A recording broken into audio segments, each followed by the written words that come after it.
Bismillahirrahmanirrahim. Assalamualaikum warahmatullahi wabarakatuh. Bersama saya M. Taufiqullah, peserta pelatihan BCKS NTB tahun 2025 kelas 4. Pada kesempatan ini saya akan menyampaikan penugasan mandiri 9 langkah pengambilan dan pengujian keputusan kasus 4, di mana kasus 4 ini berbunyi: di perpustakaan sekolah, Rara sedang bertugas sebagai petugas piket kebersihan kelas. Saat sedang merapikan meja, ia menemukan sebuah dompet berisi uang di bawah kursi. Tanpa pikir panjang, Rara mengambil dompet tersebut dan menyimpannya di tasnya, menganggap itu adalah rezeki nomplok. Karena tidak ada orang lain yang melihat, beberapa saat kemudian terdengar pengumuman dari Bu Sri, guru perpustakaan, bahwa Nina, salah satu siswa kelas lain, kehilangan dompetnya saat membaca buku di perpustakaan. Tari yang kebetulan berada di perpustakaan sejak awal melihat jelas saat Rara mengambil dompet tersebut dan memasukkannya ke tas. Kini Tari menghadapi dilema. Di satu sisi, ia tahu bahwa dompet itu milik Nina dan kejujuran adalah nilai yang harus ditegakkan. Di sisi lain, Rara adalah sahabat dekatnya yang sering menolongnya dalam mengerjakan tugas dan berbagi bekal setiap hari.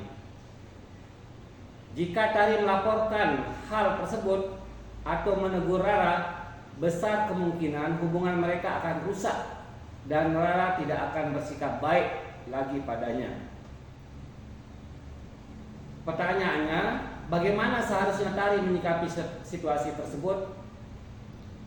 Di sini saya akan melakukan analisis 9 langkah pengambilan keputusan dengan menjawab setiap pertanyaan dari setiap langkah berikut ini.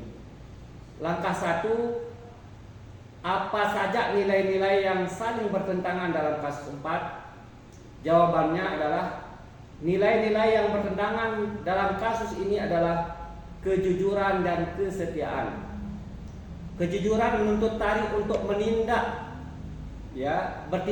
benar, yaitu melaporkan bahwa Rara mengambil dompet Nina. Yang kedua, kesetiaan menuntut Tari untuk tetap menjaga hubungan baik dengan Rara, sahabatnya. Langkah kedua, siapa saja yang terlibat dalam situasi pada kasus 4?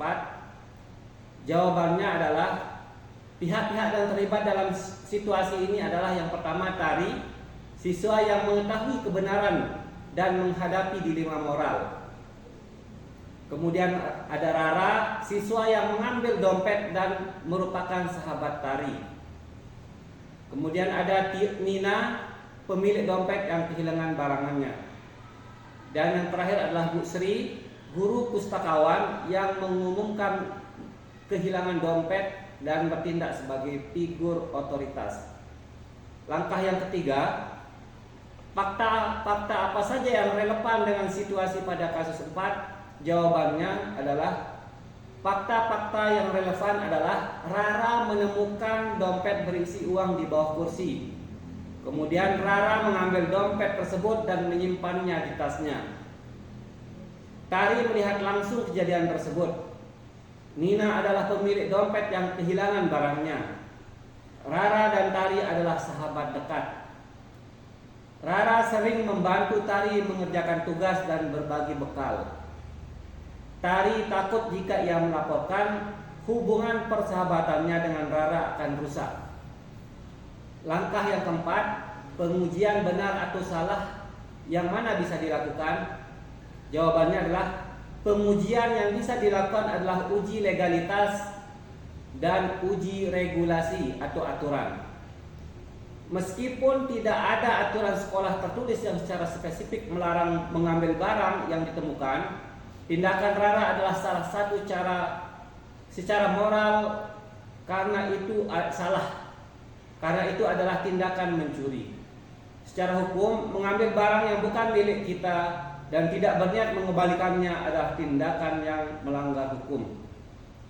Langkah yang kelima, pengujian paradigma benar lawan benar yang mana bisa dilakukan? Jawabannya adalah pengujian yang bisa dilakukan adalah paradigma keadilan lawan kasih sayang. Keadilan menuntut Tari untuk jujur dan berpihak pada Nina yang menjadi korban. Kasih sayang menuntut Tari untuk berempati pada Rara sebagai sahabat. Karena Tari tidak ingin Rara mendapatkan masalah atau hubungan mereka rusak. Langkah yang keenam, prinsip resolusi yang mana bisa dilakukan? Jawabannya adalah prinsip resolusi yang digunakan adalah berpikir berbasis hasil akhir atau end based thinking dan berpikir berbasis aturan atau rule based thinking. Berpikir berbasis hasil akhir, Tari dapat mempertimbangkan hasil mana yang membawa kebaikan terbesar bagi semua pihak, yaitu dengan mengembalikan dompet akan menguntungkan Nina dan Rara mungkin akan belajar dari kesalahannya. Meskipun persahabatan mereka mungkin rusak, kejujuran akan ditegakkan. Berpikir berbasis aturan, Tari dapat berpegang pada prinsip bahwa jujur dan mengembalikan barang yang bukan miliknya adalah hal yang benar. Terlepas dari konsekuensinya, dalam hal ini ia akan mengikuti aturan moral dan universal. Langkah ketujuh, adakah opsi lain yang lebih kreatif, adil dan bijak yang bisa dilakukan? Jawabannya ya, ada beberapa opsi lain yang bisa Tari pertimbangkan. Opsi 1, pendekatan persuasif personal. Daripada langsung melapor, Tari bisa berbicara empat mata dengan Rara. Tari bisa menjelaskan bahwa ia melihat Rara mengambil dompet tersebut dan mengingatkan Rara bahwa dompet itu milik Nina yang sedang mencarinya. Tari dapat menyarankan agar Rara mengembalikan dompet itu secara diam-diam. Dengan cara ini, Tari tetap berpegang pada kejujuran tanpa harus mengorbankan hubungan pertemanan secara langsung. Opsi yang kedua, mengajak Rara ke guru bersama-sama.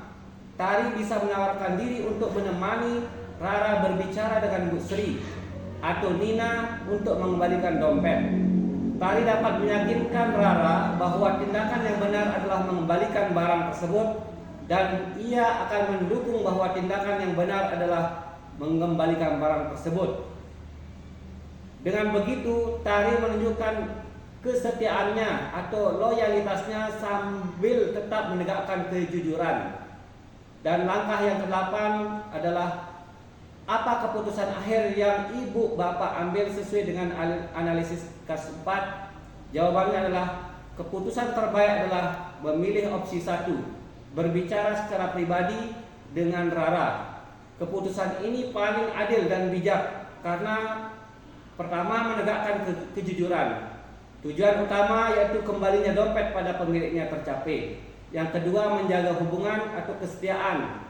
Memberi kesempatan pada Rara untuk memperbaiki kesalahannya tanpa harus dipermalukan di depan umum. Tari menunjukkan loyalitasnya sebagai sahabat dengan tidak langsung melaporkan Rara. Yang ketiga, mendidik Rara. Tari memberikan pelajaran moral pada Rara tentang pentingnya kejujuran dan integritas. Jika Rara menolak, barulah Tari harus mengambil langkah lain seperti melaporkan. Tapi langkah pertama ini memberikan kesempatan terbaik bagi semua pihak. Dan langkah yang terakhir yaitu langkah 9, pelajaran apa yang ibu bapak dapatkan dari pengambilan keputusan ini dan bagaimana pelajaran tersebut dapat memperbaiki pengambilan keputusan ibu bapak di kemudian hari? Jawabannya adalah pelajaran yang didapatkan adalah bahwa dalam menghadapi dilema moral yang untuk mencari solusi yang tidak hanya benar tapi juga bijak. Tidak semua masalah harus diselesaikan dengan secara konfrontatif. Seringkali pendekatan yang empatik dan komunikatif bisa menyelesaikan masalah tanpa menimbulkan kerusakan yang lebih besar. Pelajaran ini dapat memperbaiki pengambilan keputusan di kemudian hari dengan selalu mengingatkan untuk tidak terburu-buru mengambil tindakan yang ekstrim. Sebaliknya, selalu pikirkan opsi lain yang lebih kreatif dan diplomatis, serta pertimbangkan dampaknya terhadap semua pihak yang terlibat. Demikian analisis saya. Wabillahi taufiq wal hidayah. Wassalamualaikum warahmatullahi wabarakatuh.